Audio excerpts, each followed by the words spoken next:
வணக்கம் நண்பர்களே, இது தமிழ் நண்பன் சர்க்கிட் சேனல். இப்போ நான் பார்க்க போகிறது மெட்ராஸ் ஹைகோர்ட் ரிசல்ட் சம்மந்தமான தகவல் தான். ஸோ ரிசல்ட் வந்து மார்னிங்கே சொல்லியிருந்தோம், பப்ளிஷ் ஆகிடுக்கு அப்படின்றது. ஸோ இந்த ரிசல்ட்டில் நிறைய பேர் சந்தேகங்கள் அப்படின்றது வந்து கேட்டுக்கிட்டு இருக்கீங்க. ஸோ இது வந்து பார்த்தீங்க அப்படின்னா சென்னை உயர்நீதிமன்றத்தில் ஜனவரி மாதம் கொடுத்த ஒரு நோட்டிஃபிகேஷன் அப்படின்றது.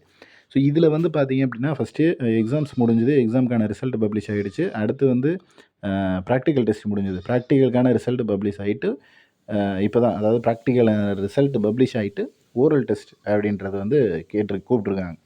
இதற்கான இதுதான் வந்து ஹால் டிக்கெட் தான் வந்து இங்கே நம்ம டவுன்லோடு பண்ணுறது. ஸோ இந்த டவுன்லோடு பண்ணுறதுலேயும் இது வந்து பார்த்திங்க அப்படின்னா மொத்தமாக ப்ராக்டிக்கல் டெஸ்ட் அப்படின்றது 100 மார்க்குக்கு, மொத்தமாக 100 மார்க்குக்கு எக்ஸாம்ஸ் எழுதியிருப்பீங்க. அதில் 100ல் எவ்வளோ மார்க் போட்டிருக்காங்க அப்படின்றத உங்களோட மார்க்கை வந்து ஃபஸ்ட்டு செக் பண்ணிக்கலாம். மார்க் செக் பண்ணும்போது கம்பல்சரி ஒரு சிலருக்கு வந்து வராது. என்ன ரீசன்னா, நீங்கள் வந்துட்டு அதாவது இப்போது மாவட்ட நீதிமன்றத்தில் போட்ட டிரைவருக்கான ரிஜிஸ்டர் நம்பரை தூக்கி இதில் போட்டுக்கிட்டு இருக்காங்க அப்படின்ற மாதிரி சொல்லிக்கிட்டு இருந்தீங்க. ஸோ அதனால் தயவு செஞ்சு நீங்கள், அதாவது ஜனவரி மாதம் 2024 15ஆம் வந்த நோட்டிஃபிகேஷனுக்கான உங்களுடைய ரிஜிஸ்டர் நம்பரை தான் இங்கே பதிவிடணும். இப்போ மாவட்ட நீதிமன்றத்தில் கொடுத்த ரிஜிஸ்டர் நம்பரை போட்டு இது கூட இதை போட்டிங்கன்னா வராது. ஸோ அதனால் தயவு செஞ்சு கரெக்டாக பார்த்து உங்களோட ரிஜிஸ்டர் நம்பரை போடுங்க. அதே போல் தான் இருக்கும். ஸோ ரிஜிஸ்டர் நம்பரை மாற்றி செக் பண்ணிக்கிட்டு இருக்க வேணாம். உங்களோட பேரை ரிஜிஸ்டர் நம்பரை கொடுத்துருக்காங்க, அதனால் இப்போ அப்ளை பண்ண ரிஜிஸ்டர் நம்பரை கொடுக்க வேணாம். ஆல்ரெடி நீங்கள் போயிட்டு ப்ராக்டிக்கல்லாம் அட்டன் பண்ணியிருப்பீங்களா, அந்த ரிஜிஸ்டர் நம்பரை வச்சு கரெக்டாக ப்ராப்பராக செக் பண்ணுங்கள். அப்போ தான் வந்து உங்களுடைய ரிசல்ட் வந்து கரெக்டான முறையில் வரும். இல்லைன்னா தவறுதலாக தான் காமிக்கும், இன்வேலிடு அப்படின்ற மாதிரி தான் வரும். ஸோ அந்த மாதிரி ஒரு சிலர் பண்ணியிருக்காங்க அப்படின்ற மாதிரியான விஷயங்களை சொல்லியிருந்தீங்க. ஸோ அது மாதிரி யாரும் பண்ண வேணாம் அப்படின்றதுக்காக தான் இந்த வீடியோ. அதே போல் இன்னொரு விஷயம், ஒரு ரிசல்ட் வந்திருக்கு அப்படின்னா வந்திருக்குன்னு தான் சொல்ல முடியும். அதில் என்ன போஸ்டிங் வந்திருக்கு, என்ன வந்திருக்கு, எல்லா ப்ரொசீஜர்லேயுமே ஹெட்டிங்லேயே போட முடியாது. அதை ஃபஸ்ட்டு தெரிஞ்சுக்க. ஏன்னா ஒரு சிலர் வந்துட்டு ரிசல்ட் 5 நிமிஷத்தில் வரும், 1 ஹவரில் வந்துடும், பிரேக்கிங் நியூஸ் அப்படி இப்படின்னு வீடியோலாம் போடுற ஆளுங்கள்லாம் நிறைய பேர் இருக்காங்க. அதாவது டெய்லியுமே பிரேக்கிங் நியூஸில் ரிசல்ட்டுன்னு ஒரு வீடியோ வரும். அந்த மாதிரி ஆளுங்கள்லாம் இருக்காங்க. அதை நீங்களும் பார்த்துருப்பீங்க.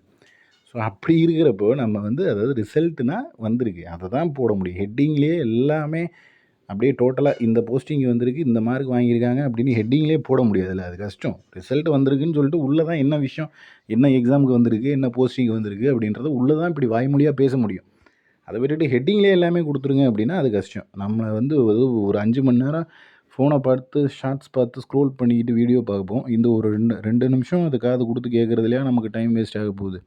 ஸோ அதனால் என்ன சொல்லியிருக்கோன்றத உள்ளே வந்து பார்த்தா தான் புரியுன்றதை தெரிஞ்சுக்கிங்க. கொஞ்சம் நாலேஜபிளாக யோசிங்க.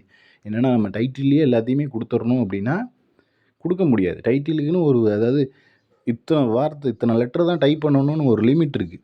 ஸோ அந்த லிமிட்டுக்குள்ளே தான் நம்ம டைப் பண்ணணும். அதனால் டைட்டிலே கொஞ்சம் ஷார்ட்டாக தான் இருக்கும் நம்மளோடது. எல்லாரோடதும் அப்படி தான் இருக்கும். அதனால் டைட்டில்லையே ஃபுல் இன்ஃபர்மேஷன் வேணும்னா அது வேறு ஏதாவது தான் பண்ண முடியும். ஸோ ஏதாவது தேவை அப்படின்னா உள்ளே வந்து தான் பார்க்கணும். நமக்கு தேவையானதை நம்ம தான் தெரிஞ்சுக்கணும். ஓகேவா? வெப்சைட் அப்படி ஒரு வேளை டவுட்டாக இருக்குது, நம்ம சொல்கிறதுல நம்பிக்கை இல்லை அப்படின்னா, இது மாதிரி ஒரு நோட்டிஃபிகேஷன் காமிக்குதுன்னு வச்சுக்கோங்க, ரிசல்ட் வந்திருக்குன்னா, நீங்கள் அந்த வீடியோவை அப்படியே ஸ்கிப் பண்ணிவிட்டு நேராக வெப்சைட் வந்து செக் பண்ணிக்கலாம். வெப்சைட்டில் செக் பண்ணிங்க அப்படின்னா உங்களுக்கு என்ன அப்படிங்கிறத தெளிவாக அவங்களே கொடுத்துருப்பாங்க. ஸோ அதனால் அந்தளவுக்கு